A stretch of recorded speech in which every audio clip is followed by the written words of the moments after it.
¿Cómo le va? Buenas noches. Aquí lanzamos un nuevo programa en express.fan, Bitácora Política. Vamos a entrevistar, vamos a dialogar, vamos a charlar. No a entrevistar, vamos a charlar con nuestros invitados. De todo, de política, obviamente, pero de todo. Situación, momentos, historia, deporte, fútbol. Rosario es una ciudad de fútbol. Y en este primer programa le vamos a agradecer al intendente de la ciudad, a Pablo Hapkin, que haya venido. Pablo, muchísimas gracias. Por favor, muy grande. Discutimos, charlamos, tenemos más o menos la misma edad, hemos pasado por algunas cosas parecidas. Bueno, ¿en qué situación estás hoy, luego de tu segundo mandato como intendente? ¿Cómo estás? ¿Cómo viene Pablo Hapkin hoy? Bueno, muy bien, por varias razones, digamos, ¿no? Personales, pero sobre todo por el momento de la ciudad. Yo creo que nosotros tuvimos una pelea muy grande post pandemia que fue si habíamos perdido o no la batalla contra el crimen. Obviamente. Entonces, eso no es que cambiaba lo que Rosario era, porque Rosario es una ciudad de laburo, de producción, de empuje, pero sí cómo a Rosario se la veía y también obviamente cómo en Rosario se vivía. Y eso hoy ha logrado tener una lógica de trabajo muy común entre todos los niveles del Estado, entre todos los poderes del Estado, poner el foco en donde nosotros planteamos que entendíamos que estaba el grueso del problema, la cárcel primero, porque era el lugar donde se originaba casi el total de los hechos, 88% de los hechos de asesinato que vivía la ciudad, y el control en la calle, que tiene que ver con hacer lo que creo yo es el ADN de esta ciudad, que es disfrutar y ocupar sus espacios públicos. Y bueno, hoy podemos, y eso obviamente también repercute en cómo nos ven de afuera, ¿no? Y si la gente viene o no viene, si invierte, Totalmente. un montón de cuestiones colaterales. Y bueno, creo que hoy en ese aspecto, que sin duda era el primordial, con mucha prudencia, porque esto hay que verlo a lo largo de una serie de tiempo, por lo menos muestra un camino que es más efectivo. Y que después de marzo, que fue el punto de quiebre, creo, lo más grave que hayamos vivido en términos de amenazas sobre la vida cotidiana, empezó a transitar un sendero distinto. Así que, obviamente, eso nos permite poner la cabeza, el esfuerzo en otras cosas que son más propias de la vida lógica de una ciudad y de un intendente. Vamos a ese punto, y me parece que hoy es fundamental. Un mes, Rosario, sin asesinatos graves, sin homicidios, ¿no? Y lo que marcabas vos, en marzo, un momento de quiebre casi, ¿no? Totalmente. Donde terrorismo de Estado, podríamos decir, o terroristas dando Narcoterrorismo, vuelta, sí, yo narcoterrorismo. alguno Digo, se ¿qué enojó cambió por la... de marzo a hoy, Pablo? ¿O vos qué ves que cambió? Yo creo que ya venía, ¿no? Lo de marzo, cuando uno mira en enero, febrero, nosotros el 10 de diciembre teníamos 21 patrulleros. En febrero teníamos 180. Hoy estamos arriba de los 250, contando las fuerzas federales. Entonces, ha habido una evolución. Creo que en marzo fue como la pelea de si esto es lo que viene, los vamos a quebrar. Yo no entro porque después el significado de las palabras se genera siempre polémica, narcoterrorismo. Pero a ver, defínanlo como quieran, pero acá lo que hubo era un plan de una organización narco de paralizar la ciudad, asesinando a quienes ejercen los trabajos, si querés, fundamentales para que una ciudad funcione. Taxi, colectivo, carga de combustible y recolección de residuos. Entonces, no me importa, no voy a entrar a poner el calificativo, el objetivo. Yo creo que se buscó quebrar algo que se venía dando en términos de coordinar políticas, fuerzas federales con fuerzas nacionales, cambios en el Poder Judicial con la implementación del sistema acusatorio en el sistema federal, cambios en la fiscalía, que evidentemente fueron muy provechosos a la hora del funcionamiento, entonces, del aparato de persecución del crimen en la ciudad. Bueno, creo que fue un punto de quiebre, me parece que hubo un gran respaldo social a no aflojar, porque también en algún momento había opiniones de, mejor hay que establecer algún tipo de negociación, que hubiera significado retroceder en lo que recién se había empezado. Y bueno, ahora insisto, yo soy muy prudente, una ciudad de 1 millón de habitantes, un 0 homicidio en un mes, tampoco es algo que uno pueda sostener mucho en el tiempo, ¿no? Porque, insisto, la complejidad de la ciudad, la complejidad social de la Argentina, el marco en el que estamos, pero sí es algo que nunca había sucedido y que viene en una tendencia creciente. A mí lo que más me importa que quede claro es cuando el Estado usa el poder de la ley en toda su atribución, no le gana una organización criminal. Y eso yo sí creo que tiene que quedar claro, porque nosotros hemos tenido un ministro de Seguridad que dijo, los narcos ganaron. Bueno, imagínate. Entonces, ¿qué tenemos que hacer? Eso no es verdad, se puede combatir bajo el marco de la ley, obviamente a lo mejor sí, modificando algunos instrumentos, y bueno, y es lo que pasó, y es lo que está pasando, y es lo que tiene que pasar, porque, insisto, nos permite mostrar todo lo que Rosario tiene y que no se veía, ¿no? Días pasados estuvo en la ciudad de Rosario quien fue intendente de Medellín, ¿no? Sergio Fajardo. Sergio sí. Fajardo. Planteó esto, digamos, cuando el Estado se une, el narcoterrorismo va desapareciendo, digo, textual, palabras más, palabras menos. Bueno, nosotros, la invitación a Sergio tuvo que ver, porque la ciudad también, vamos a decirlo claro, tuvo un dilema mucho tiempo, ¿no? Donde se planteaba, no, esto es una estigmatización, no, pará.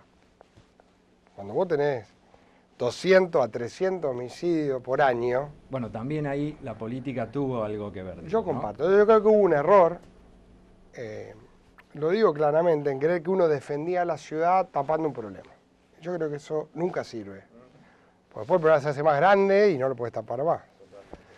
Entonces la idea de invitarlo a Sergio tuvo ese contenido, si querés, provocador. Si mirá, a nosotros nos comparaban con Medellín, es incomparable. Medellín tuvo, para que te hagas una idea, nuestro índice mayor creo que fue alrededor de 23 homicidios a 100.000 habitantes.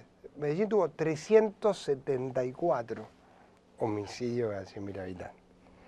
Es incomparable. Pero, hecha ya ese juego de comparación en la Medellín argentina, bueno, mostremos también cómo Medellín salió de eso. Y eso fue un poco la idea de traerlo a Sergio también, aprender de esa experiencia e instalar esta idea. Miren, los problemas no se niegan, los problemas se los afronta. Cuando se los afronta, tienen solución. Y creo que eso es lo que viene mostrando este ciclo. También, refiriendo a este tema, da toda la sensación de que cuando un gobierno nacional, un gobierno provincial y un gobierno municipal se juntan, hay resultados, digo, sí. ¿no? Con Alberto Fernández quisieron tener alguna relación, pero no pudieron, X motivo, podríamos decir. Con el gobierno de Omar Perotti pasó más o menos lo mismo, pero en esta circunstancia da esa sensación. Digo, Maximiliano Puyaro en la gobernación, Javier Milei en Nación, más que Javier Milei, yo diría Patricia Bullrich en seguridad, hay resultados. Nosotros tuvimos una experiencia. No te olvides que del 2015 al 2017, Patricia era ministra de Seguridad, Maximiliano era ministro de Seguridad, yo era secretario general de la municipalidad. Y trabajamos estos temas. Y la verdad que en ese tiempo, si vos mirás hoy los números, hubo muchos resultados. Tuvimos casi a punto de bajar las 3 cifras. Después en el 2019 volvió a levantar. Y de ahí no paró.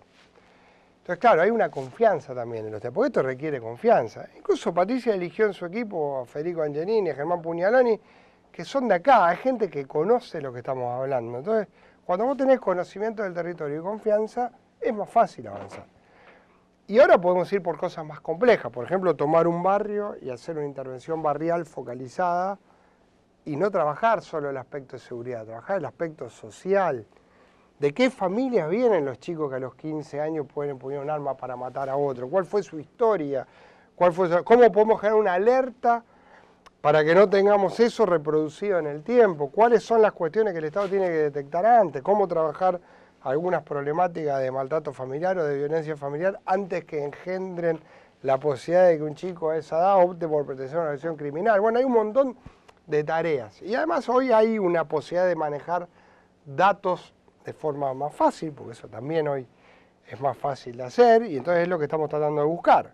Y cuando nos sentamos a una mesa a los niveles, el aporte más nuestro, digo, como municipio, que yo siempre estoy convencido que es el que tiene que hacer, yo no creo en las policías municipales, creo en el Estado municipal poniendo su inteligencia de cercanía al servicio del trabajo en seguridad. Y efectivamente da resultados. Creo que, digamos, nosotros tuvimos algunos debates. En la Argentina tiende a ideologizar mucho debates que que tiene que ver con funciones estatales esenciales. Cuando digo ideologizar es desde el punto de vista teórico, ¿no? Entonces, ¿qué hacemos? Yo siempre digo, no discutamos la edad de imputabilidad. ¿Qué hacemos con un pibe de 13 años que mata a alguien? Empecemos al revés. ¿Por qué no empezamos por el problema? Acá nunca empezamos por el problema. No, acá siempre discutimos sobre la excepción o sobre la norma general que nadie cumple. Entonces, la coyuntura te lleva. Creo que, bueno, pero es lo que hay que cambiar, porque en definitiva yo creo el gran quiebre de la gente en su relación con la política tiene que ver con la incapacidad que a veces tenemos los estados de repartir derechos. Bueno, y creo que eso también tiene mucho que ver con que le damos más importancia al marco teórico que al problema. Y creo que empezando desde el problema vamos a tener mejores resultados. Hablabas de la cuestión social. ¿Cómo está hoy la cuestión social en Rosario, Pablo? Compleja desde el punto de vista, obviamente, de la situación económica, muy compleja, con un crecimiento muy grande de la asistencia alimentaria. La asistencia alimentaria espontánea, que quiere decir alguien que se acerca a la Secretaría de Promoción Social a pedir comida, solo. Ha crecido 60%. O sea que obviamente sí tenemos. Tenemos algunas preocupaciones sobre el empleo, hasta ahora, si querés plantearse en un nivel probablemente menor del que la crisis suponía, pero siempre hay una alerta ahí. Y obviamente todos esperando que empiece a despegar. Si vos me preguntás a mí, julio, agosto, pareciera haber frenado la caída. No hay una recuperación, pero sí está claro que hay un freno en la caída. Ojalá no sea meseta y eso muestre un crecimiento, pero tuvimos un primer semestre casi pandémico. Para que vos te hagas una idea, junio a junio, porque esto empezó septiembre, octubre del año pasado, de junio a junio cayó 52% la actividad económica. En Rosario. Otra pandemia. Bueno, ¿cuánto cayó en la pandemia? ¿Más? Parecido, ¿O por ahí? Parecido porque la pandemia tuvo... Nosotros acá abrimos algunas cosas bastante antes, entonces fue distinto cómo se dio, pero sí parecido. Por eso te digo que con preocupación, con mucha alerta, porque además obviamente sabemos lo que genera. Hoy mirando mucho el indicador de empleo, porque es algo que realmente se había mejorado mucho en el último ciclo, y bueno, esperando que la Argentina encuentre un camino de reactivación. ¿Lo ves ese camino de reactivación en la Argentina hoy? A ver, yo siempre digo lo mismo, ¿no? en esto. La Argentina solo se va a recuperar si la agenda de la Argentina es más parecida al lugar donde se genera la riqueza que al lugar donde se distribuye. Es decir, si la Argentina sigue una agenda ambacéntrica o porteño-céntrica, no va a crecer. Yo le doy mucho valor al debate geográfico sobre la economía argentina. ¿Por qué? Porque ¿cuál es el gran problema de la Argentina? La inestabilidad por los ciclos en los que faltan dólares. Si de algún modo vos lo mirás, es así. La inflación también es un fenómeno monetario que siempre está ligado a la falta de dólares. ¿Y dónde se generan los dólares en la Argentina? En el interior. Hoy un poco la energía y si no, la actividad agropecuaria productiva. Entonces, Santa Fe es una de las primeras, si no totalmente, la primera. Totalmente. Nosotros sostenemos casi un cuarto del PBI de la Argentina. Entonces, cuando vos mirás la agenda, lo que se discute, no se discute sobre la agenda de los lugares de seguridad, no se discute sobre infraestructura, no se discute sobre acceso al conocimiento, sobre inversión en ciencia y tecnología. Discutimos la agenda de lo que sucede alrededor de la ciudad de Buenos Aires. Entonces, que en general tiene el entramado industrial menos productivo, más prebendario. Entonces, eso es lo que hay que cambiar. El orden macro va a cambiar en términos de poder estabilizarlo. Porque, a ver, vos podés decir, bueno, hay un shock para ordenar, perfecto, pero ¿cómo lo vas a sostener en el tiempo? Porque es muy difícil pensar que un país no va a arreglar la ruta nunca más. O que no va a tener obra pública nunca más. Bueno, eso es absurdo. O sea, eso es como que yo te diga que... O sea, ¿cómo va a salir la producción argentina? Eso no existe. Por eso te digo, mirada... Pero, si es por eso, hoy Federico Sturzenegger dijo eso. Olvídense de la obra pública. Los fanatismos teóricos, vuelvo a lo que yo te decía antes, los fanatismos teóricos sirven hasta que vos pones un problema arriba de la mesa. Cuando vos tengas que poner el problema arriba de la mesa, ¿cómo sacar la producción? Suponete que Argentina duplique su producción. O, como se prevé, que duplique su producción energética. ¿Y qué? ¿No va a hacer oleoducto? ¿Cómo va a salir? ¿No va a hacer una planta de licuefacción para exportar gas licuado? ¿Y entonces para qué existe vaca muerta? No existe eso, o sea... Por eso te digo, nosotros tenemos un apasionamiento enorme. Uno no puede no tener valores y obviamente tiene un marco ideológico. Pero nosotros tenemos que tomar un poquito más a tratar de resolver un problema. Nosotros, es nuestra propia formación. No resolvemos problemas. Entonces vos me decías a mí, yo tengo que hacer, ¿cuál es mi aspiración como intendente a la ciudad? Y dejar encaminado un programa de pavimento a nivel definitivo que elimine la zanja en Rosario. Eso le daría en términos de infraestructura urbana el piso que una ciudad tiene. No tiene ninguna ciudad en el interior. Se hizo con las cloacas, ahora lo tenemos que hacer. Nosotros no teníamos plata para hacer. Es una obra que vos la pagás hoy y se amortiza en 30, 40 años. Si se la quiero cobrar al vecino, le cobro el valor de él, lo reviento. Entonces, bueno, dijimos, che, y si emitimos un bono y el Consejo nos autoriza ese bono, y ese bono nos permite por lo menos pagarla en 4 años o en 3 años y medio y nos permite una tasa menor, eso quizás. Y lo empezamos hace 2 años, convencimos a los concejales, no teníamos mayoría en ese momento, salió, nos comemos todas las trabas del mundo porque tardamos 9 meses para que provincia y nación nos autoricen a emitir un bono que pagamos nosotros con nuestros recursos, no le estamos comprometiendo. Bueno, pero salió, el año que viene probablemente tarde menos ese trámite. Te quiero decir, hoy ¿por qué? Y bueno, porque te pusiste a pensar el problema. Si el marco ideológico eso lo debiera hacer el mercado, lo debe hacer el Estado, no lo resolvés más, no lo resolvés más. ¿Hablamos un poquito de política? Sí, claro. ¿Cómo hay la relación hoy con Javier Milei? ¿Cómo se puede llevar adelante una relación con un personaje tal? Bueno, es un momento raro la política argentina. A mí no me gusta en esto.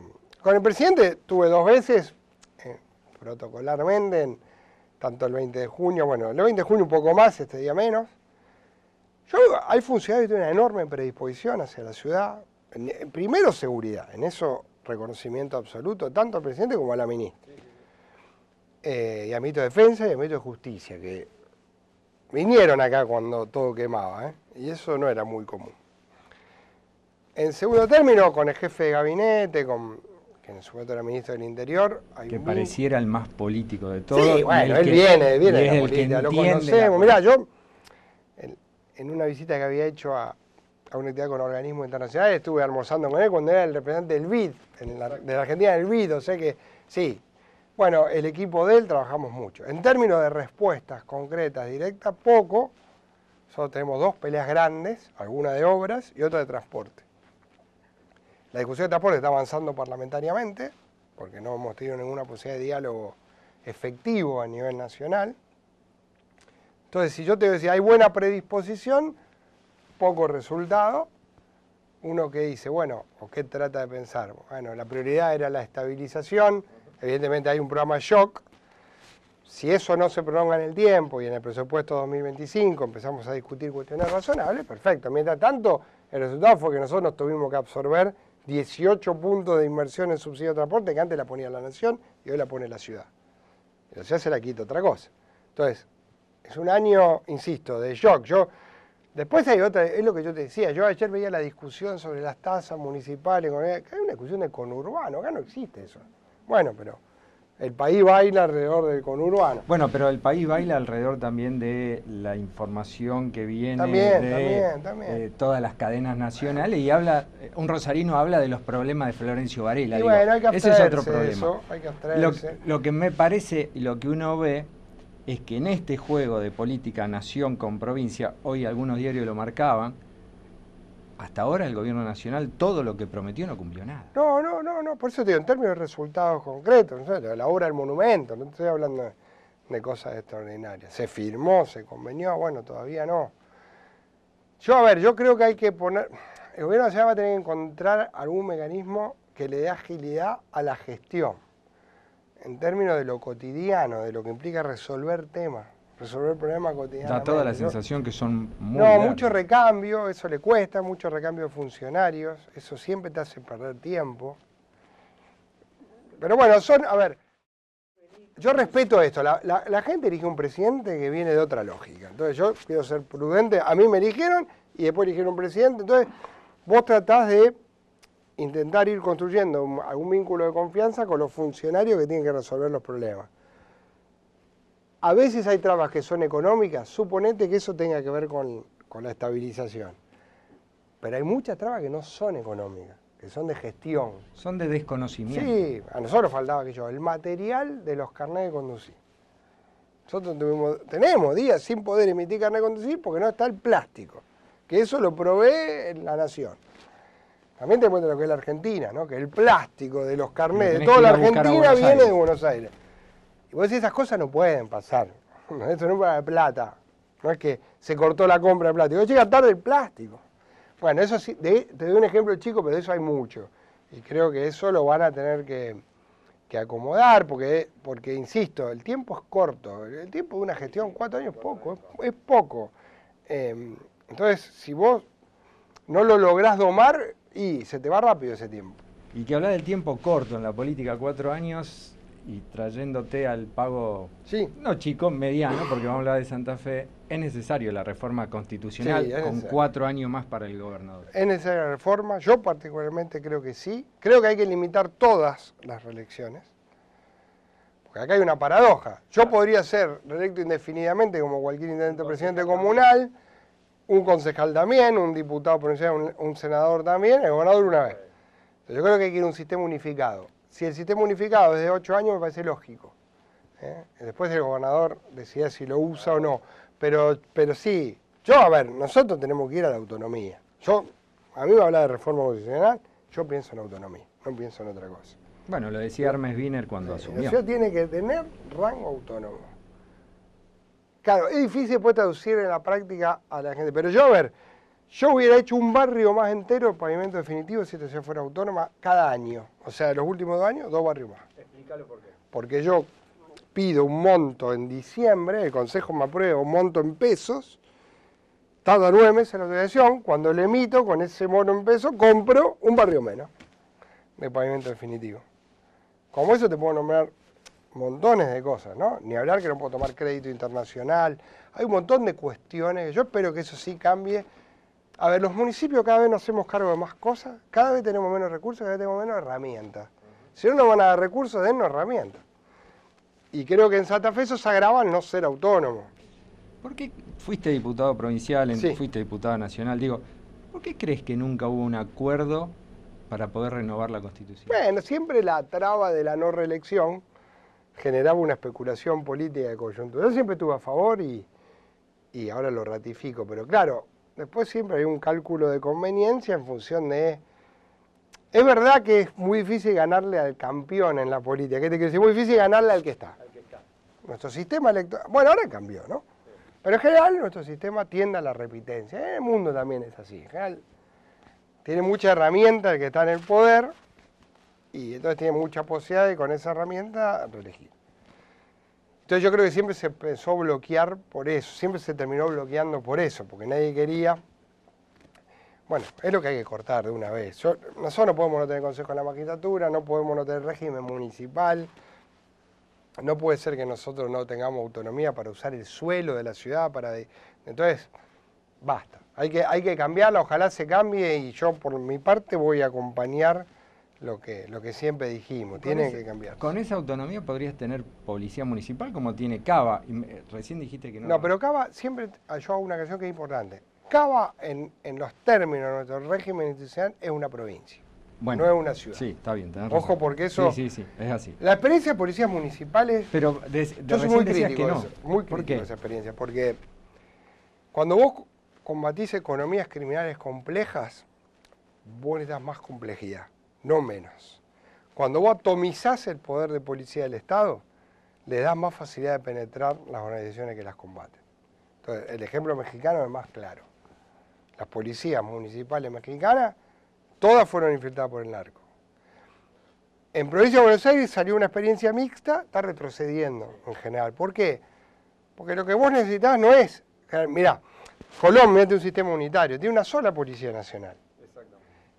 Y fue muy efectiva cuando tuvo que enfrentar el narco, a la escala que ellos lo enfrentaron, que es distinta a la nuestra. Tiene para la audiencia, tiene como si fuera solamente Policía Federal. Nada más.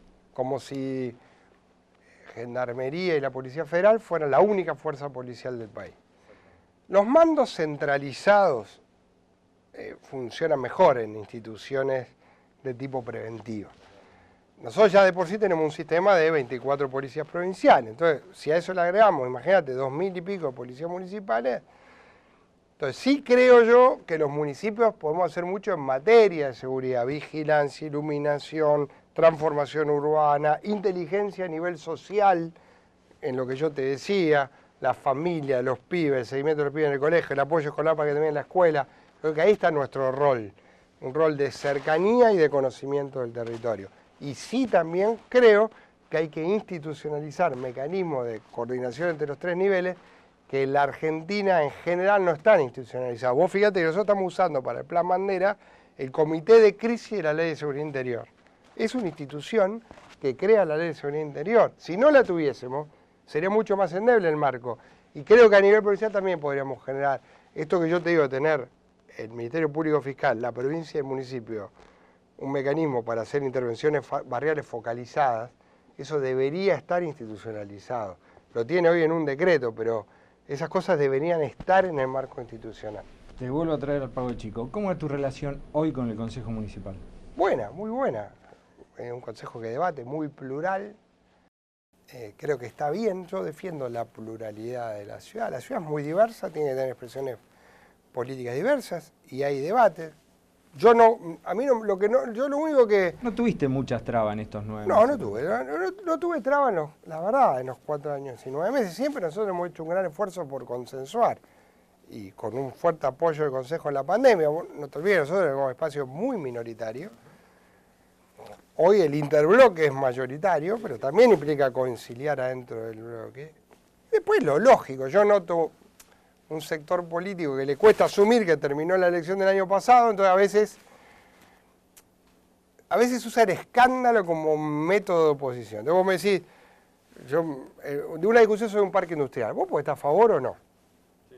Ahora, si vos decís, no, esto es un ilícito, denuncialo. Ahora, si vos decís, quiero disimular que voto en contra, porque en realidad, bueno, entonces no, sé, sincero, decís, mira, no lo voy a votar. Creo que eso sí está pasando. ¿Hay mucho circo, decís vos? No circo, porque no quiero ser irrespetuoso. Sí hay mucha espectacularización de la política hoy, y de redes, y acá nos conocemos mucho. Entonces, te quiero decir, lo entiendo también, porque los cuerpos legislativos son difíciles cuando uno quiere de algún modo imponer un tema. Pero nosotros, y acá lo veo, yo me consejo municipal, la veo a María Eugenia muy firme en la idea de defender esa pluralidad, creo que salen proyectos de todos los bloques, hacemos el esfuerzo por implementar. Yo en general cada vez que abro las sesiones hago un raconto de los proyectos de todos los concejales y lo hago desde el primer día que asumí, que fueron aprobados, que estamos implementando. Después hay diferencias políticas, sí, las va a haber, pero yo no sería muy injusto si yo tuviese una queja sobre cómo es el mecanismo de debate político en la ciudad. No, creo que estamos lejos de lo que uno ve en otros ámbitos. Volvemos a hablar un poquito del transporte, ¿te parece? Sí, cómo no. Y más que nada de los trenes. Sí. Cuando fuiste diputado provincial, el impulsor del tren de cercanía. ¿Cómo ves hoy la situación donde es casi seguro, es un hecho, está ahí nomás de que se corte el tren a Cañada? Es un error, porque es un tren que tiene ocupación plena. Tenía que agregar más servicio, o más rentable. Pero bueno, es lo que yo te decía antes. ¿Por qué puede tener un tren eléctrico como el Roca, que une San Vicente con la capital federal, y nosotros podemos tener un tren común que une a Rosario con Cañada de Gómez? Este sería rentable y el otro tiene un déficit monstruoso. ¿Por qué? Y bueno, porque no se mira, o sea, el ferrocarril es un instrumento de enorme ahorro para el Estado. Por lo pronto, mucho más si vos no vas a invertir tanto en ruta. Tema de seguridad vial. ¿Vos sabés cuánto le cuesta a un paciente? Yo muchas veces noto, claro, se mira mucho las obras, ¿no? Entonces, la obra del ECA es una obra en cuestión. Pero nosotros una vez al año pagamos un ECA manteniéndolo. Entonces, vos mantenés el tendido ferroviario del país y no le ponés un tren que corra y estás comiendo un déficit enorme porque estás sosteniendo una infraestructura que no usás. No sé, vos comprás 3 casas y usás una. Y bueno, y las otras 2, ¿para qué las tenés? Entonces creo que, salvo que te sobren, acá no es lo que pasa. Entonces, en esto no tiene racionalidad. El tren es un mecanismo además muy ágil en materia de carga. Mira, la Argentina, cuando tuvo su boom, que tanto le gusta al presidente, ¿no? El boom del fin del siglo XIX de Argentina, de los últimos 20, 30 años, 1878 salió desde acá el primer embarque de trigo a Glasgow. Salió de Rosario. O sea que de 1878 al 1900 vos podés ver un crecimiento. El precio de los cereales no estaba alto. ¿Sabés cuál fue el shock que la puso Argentina en el mundo? El flete. Porque la red ferroviaria que había construido la Argentina bajó muchísimo el valor del flete y eso hizo que nuestro producto sea competitivo, no por precio. Y ahí apareció Argentina en el mundo. Esto es igual, hoy es igual, hoy es igual. Si nosotros no tuviéramos la infraestructura portuaria que tenemos, no le venderíamos un barco a nadie. Entonces, es absurdo, porque después el país va a necesitar divisa. ¿Y dónde la va a sacar? En abril, cuando se hizo el remate del lote de soja, ganó un productor de la provincia de Corrientes. Tardó 11 horas y media en que venga el camión a Rosario. ¿Vos qué te crees que eso no incide en el costo afuera? Y bueno, llega un momento que no te van a vender. ¿Qué va a pasar con los subsidios al transporte urbano de pasajeros? A mí, yo creo que va a, digamos, sinceramente creo que el sistema actual es insostenible como está planteado, porque es injusto, porque solamente... Ahora hay un cambio, porque le quitan algún aporte al AMBA, pero todas las líneas... Sí, pero algunas líneas. Claro, todas las líneas que van. No sé, si una línea va de Tigre a Buenos Aires, a la capital federal, la pagamos todos los argentinos. Bueno, ahora por lo menos no vamos a pagar las que están solo dentro de capital. Pero además la pagamos al punto que el boleto valga 300 pesos. O 340 horas. Mientras nosotros, como nadie nos la paga, está a 9.40 y ahora acaba de aumentar el combustible y siempre tenemos alguna dificultad. Entonces, el costo real sería 1.400. Entonces, no resiste más eso. La solución, yo entiendo, debe ser del Congreso, porque es donde hay mayoría federal. Tanto en diputados como en senadores, entiendo que va a haber avances. Entonces, llevamos una propuesta que es un cambio en cómo se reparte el impuesto a los combustibles líquidos, puede ser otra. Y si lo que se quiere es ir a la demanda, que es lo que el gobierno plantea, más fácil aún.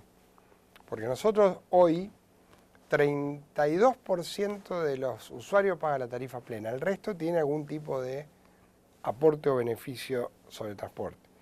Si ese porcentaje lo llevásemos al 80%, así que solo el 20%, vos de ese 20% le podrías cobrar la tarifa plena.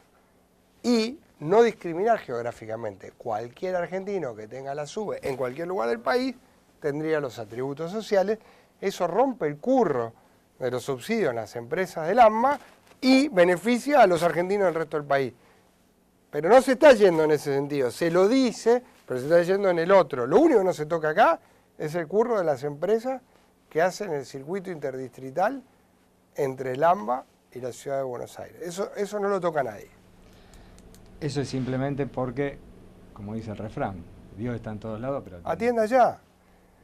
Y va a seguir atendiendo. Sí, y tiene que ver con un país macrocefálico. Tenés 17 millones de personas viviendo alrededor de la ciudad de Buenos Aires. Tienen subsidiado el gas, subsidiada la luz, subsidiada el transporte, subsidiada gran parte de la vivienda, subsidiado el suelo. Todo eso, ¿quién lo paga? El resto del país. ¿A qué te lleva eso? Que no lo va a poder financiar más. La Argentina no va a poder tener equilibrio fiscal subsidiando esa masa creciente de personas concentradas en esas 80 o 90 kilómetros. 3 niveles de autopista. Y nosotros tenemos una ruta 11 o la ruta 33 que no puede circular simple mano.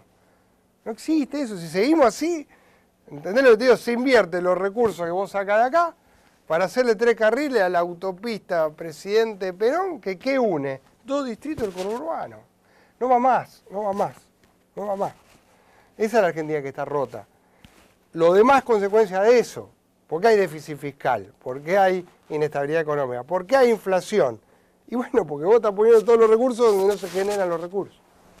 Pablo, está bien, faltan un par de años.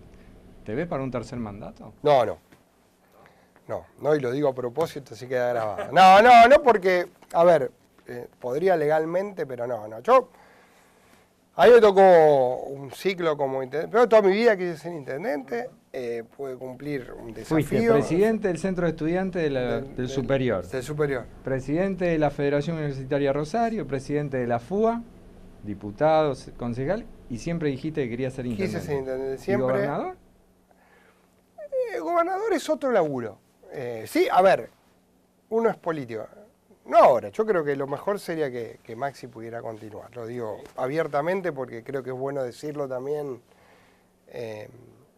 Sí, porque, a ver, son etapas, ¿no? Y también a mí me gusta Rosario. Yo vivo en Rosario, soy un apasionado de esta ciudad y creo que nosotros, si querés, a mí por primera vez me podría tocar un rol de generar un nivel de acuerdo y de recambio en Rosario que si yo me quedo lo obturo. Y además no está bien, 8 años está bien. Si te estoy diciendo que limitemos todos 8 años, aplicarlo, no estaría bien. Y además es un trabajo muy intenso. Bueno, ser intendente de Rosario, me tocó un primer mandato durísimo, porque nos tocó todo. Yo siempre me acuerdo, yo una mañana me levanté y teníamos pandemia, estábamos en plena aislamiento. El humo de la India invadiendo la ciudad. Yo además tengo alergia respiratoria, realmente estaba mal. Paro de transporte, paro municipal. Un día fue, ¿no? Después nos pudimos entender más. Y vos decís, además la gente gritándote, y yo qué querés que haga, como yo una vez se hizo famoso una respuesta de ¿qué querés que invada Entre Ríos, que compre una fuerza aérea? ¿Viste? Bueno, ¿qué te quiero decir? Y la gente, pero es una excusa. No, no es una excusa. ¿Qué querés que invada el espacio aéreo Entre Ríos? No, bueno, te quiero decir, uno va aprendiendo de eso, tiene sus consecuencias el aprendizaje, pero vas aprendiendo. Pero no estábamos equivocados. Entonces ahora no estábamos equivocados en lo que le planteamos a la nación y a la provincia. Y ahora se está empezando a verificar que no estábamos equivocados y hay un montón de cosas que nosotros fuimos cambiando. Ejemplo claro, vos me decías a mí, tu mayor logro en el primer mandato. Nosotros mandamos una ordenanza para cambiar el suelo industrial de esta ciudad, que se cansó de expulsar industria por una visión de pensarla estrictamente como una ciudad de servicios. Cambiamos, le pusimos 940 hectáreas de suelo industrial y hoy hay 114 establecimientos industriales nuevos y hay 80 en desarrollo y acabamos de aprobar un parque industrial de 1 millón de metros cuadrados, el más grande de la historia de la ciudad y de la provincia de Santa Fe. Eso sucedió, nadie hablaba de eso, porque ¿quién va a hablar de eso? Se enojó el diputado Chumpitaz. Bueno, no importa, hoy recién lo vi. Pero te quiero decir, no importa eso, porque uno también tiene que aprender a domar el ego en esto, porque también es parte del juego de hoy, ¿no? El juego agresivo. Yo no soy así, no voy a ser así a esta altura de mi vida, pero lo entiendo, ¿eh? Uno tiene que buscar un mecanismo. Hoy parece que hay que trascender. Pero la única salida que tiene Rosario es la producción y fue toda sin duda. Y nosotros le erramos, hubo un error en esa mirada, hubo un error en la política de desarrollo. Nosotros, mirá, en términos urbanos, nosotros teníamos limitadas las alturas de las plantas bajas. Aunque a vos te parezca medio, una planta baja de un edificio tiene mucho que ver con la seguridad. Porque si vos los edificios les permitís plantas altas y grandes, seguramente vas a tener un local, si es que tiene local, o un edificio que esté muy bien iluminado, o un local que tenga que ver no con un mini market chiquito, sino con un bar o con un negocio que genera movimiento. Y si vos me decís, ¿cuál es tu plan? ¿Cuál fue tu plan? Ponerle movimiento a la calle. Por eso algunos se enojan, pero dejamos la ocupación de los bares y restaurantes en la calle post-pandemia. Porque cuando vos tenés mucha gente en la vereda, obviamente es más difícil que se produzca un hecho ilícito en esa misma vereda donde tenés un montón de gente ahí. Entonces, hay un montón de cuestiones que fuimos cambiando pensando en que la ciudad esté más iluminada, más ocupada en su espacio público. Cuando nosotros hagamos el programa de plaza, y medio nos miraban, nosotros hagamos un programa de plaza cuando había 280 homicidios al año. Pero vos vas hoy a Plaza de la Acera y entendés. Porque vos tenés en pleno Saladillo un lugar donde nadie pisaba y donde hoy podés llevar a tu hijo a jugar. Entonces también tenés que aprender acá que hay cosas que se entienden después. Y yo en eso, si vos me decís a mí, ¿qué creo? Y bueno, en 8 años podés cumplir ese ciclo. El ciclo de que te toquen las manos, el ciclo de sembrar algunas cosas que vas a cosechar después, y el ciclo de dejar una impronta. Y después que vengan otros. Yo lo que sí estoy seguro es que quien reciba la intendencia después de que nosotros la dejemos, la va a encontrar mejor que como yo la recibí. Y así tiene que ser siempre. Quienes vengan tienen que tratar de que el próximo la reciba mejor. Eso nos costó mucho ordenarla, la ciudad la ordenamos, atravesando distintas crisis, estamos invirtiendo en lo que la municipalidad tiene que invertir, iluminación, pavimento a nivel definitivo, transformación de avenida, transformación de los espacios públicos, y el que venga va a poder hacer más, no tengo duda. ¿A quién imaginas el 11 de diciembre dentro de 3 años? No, bueno, sería muy injusto. Todos saben además mi preferencia con Mario y trabajo con María Eugenia y seguramente no me va a corresponder a mí decir las aspiraciones, pero la ciudad tiene un montón de gente que hoy tendría condiciones. Uno siempre tiene sus preferencias de trabajo, pero yo creo que nuestro espacio va a poder demostrar que vimos y enfrentamos algunas cosas en un momento muy difícil que iban a dar resultados después. En lo personal creo que eso te da una satisfacción, de dejar una base mejor. Mirá, esto es una ciudad que se hizo así. Yo en mi despacho tengo la foto de un intendente que fue Wiener. Yo no tengo ninguna duda de que el legado de Wiener es un legado de destacar. Y estamos retomando muchas cosas, como los centros Cuidar, que respondían a la logia de los Crecer, como los trabajos en infancia. Wiener puso mucho el foco en los más chicos. Y él no viene de mi partido. Y yo, algún socialista se enojará, pero yo aprendí con Wiener, fui concejal con él, hice toda mi vida, compartí este diputado, aprendí con él. Y también sé la impronta que el Tigre le dio a la obra pública barrial en la ciudad. Y me junté con él. Y tengo en mi despacho 48 puntos que el Tigre por escrito me hizo laburar con él, ¿no? Y también estuve con el Vasco, que independientemente de la cuestión del fútbol, fue un gran intendente, que pensó un montón de cosas y que armó un equipo de trabajo muy moderno para lo que él hubiera sido y para lo que era el momento de la ciudad, ¿no? Usandizaga fue el que ideó la circunvalación. La circunvalación, la apertura al río, la obra del Parque España, la fiesta de las colectividades, los pavimentos provisorios en las calles que eran de tierra. Por eso digo, cada uno le va agregando una impronta, lo mismo hizo Miguel. Entonces uno trata de ir dejando al que viene. Y creo que fue una característica buena de la ciudad, siempre. Eso, y que acá no hay joda. Que eso no es menor para nada, porque no hay joda no en la intendencia, no hay joda en la ciudad a ese nivel en la relación con lo público. Acá no se aprueban proyectos inmobiliarios o loteo porque hay mecanismos, mesas paralelas. Acá habrá una discusión fuerte en el Consejo. El solo hecho que esa discusión se dé en el Consejo ya te garantiza transparencia y eso tampoco hay que perderlo, porque eso sí que es una cuestión muy diferente a la que vos ves en el país. Te vuelvo a repetir, presidente del Centro de Estudiantes, presidente de la FUR, de la FUBA, político de tu más tierna edad, podríamos decir, como dice la canción. ¿Cómo ves la política hoy? Val, a ver, yo creo que también hay que tratar de entender el tiempo que estamos viviendo.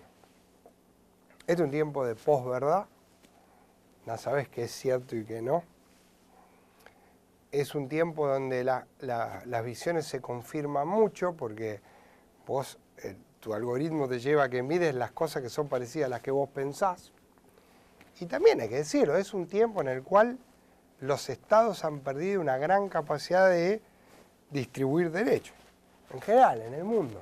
Entonces, ¿qué genera eso? Y bronca, enojo, insatisfacción, y eso aplicado a la política, cuando alguien lo canaliza mediante el odio, y bueno, logra resultados muy fuertes. Entonces, es un momento complejo de la sociedad real, no de la política, porque esto sucede.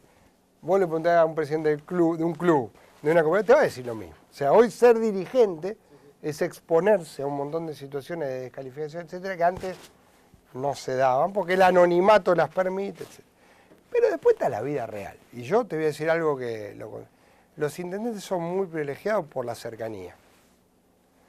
Porque vos tenés la posibilidad de tocar lo que haces y de tocar a quien te dice algo. Y escucharlo cerca y a veces convencerlo, a veces no.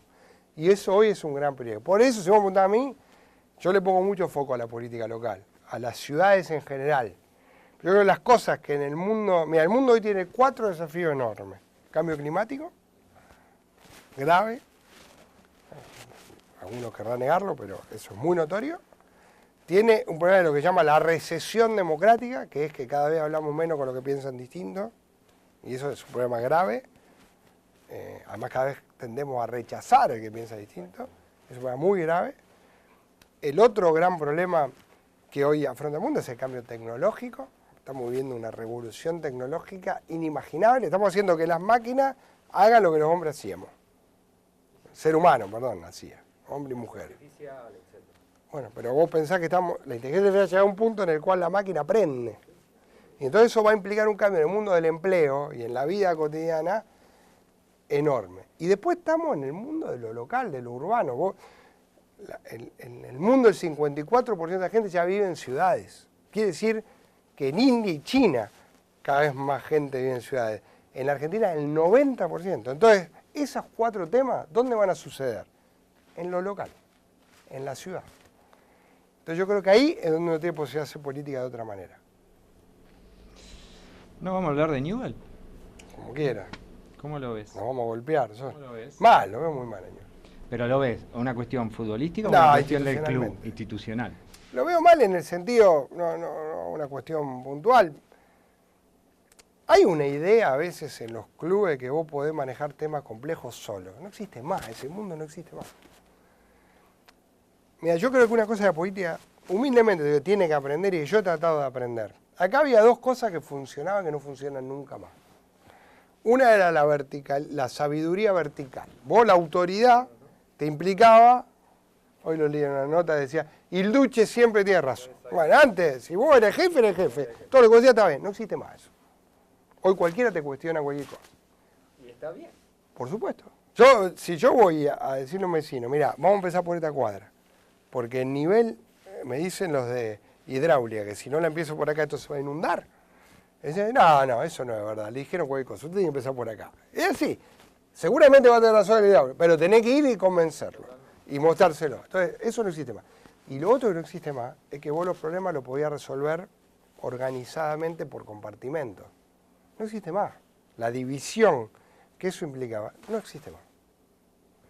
Entonces, yo no podría, ¿yo qué tengo ahora? No tengo más, tengo secretario de Obras públicamente, pero yo armo un gabinete urbano. ¿Y qué le llevo al gabinete urbano? El problema. Yo te llevo un barrio y que el gabinete urbano lo piense. No es más como era antes. Primero, porque la verticalidad no existe, y segundo, porque los problemas son más complejos. En el fútbol es igual. ¿Y yo qué noto en el fútbol? Que siempre la lógica pasa por hacer compartimentos estancos y por uno que manda todo. No va más. Hoy si vos no colaborás, no convocás y no abrís, no resolvés los problemas. No lo resolvés. El fútbol argentino tiene una tradición casi dictatorial de su institucionalidad. De la época de Grondona, que fue el... Fracasa, porque vos me decís, el ejemplo Donofrio, ¿qué es Donofrio? Y precisamente el tipo tenía a Patanian, tenía a Jorge Brito, tenía un equipo, tenía a Francescoli, tenía un manager que tomaba decisiones. Yo contrato un manager, después no dejo tomar decisiones, ¿para qué lo contrato? En el fútbol ese mal es endémico, en News es muy notorio. Intendente, le agradezco que haya venido al primer programa de Bitácora Política. Qué bueno, y qué bueno que haya un programa de... Porque también, te voy a decir algo que importa, es importante recuperar estos espacios de debate político más conceptual. Porque, charla. Sí, porque de charla. Hoy hablas de debate y la gente medio... Yo de verdad creo que tengo problemas muy difíciles que si no tenemos un tiempo para pensarlo y debatirlo, no los vamos a resolver. Pasó el intendente en el primer programa de Bitácora Política. Nosotros nos volvemos a encontrar en otra charla la semana que viene. Gracias.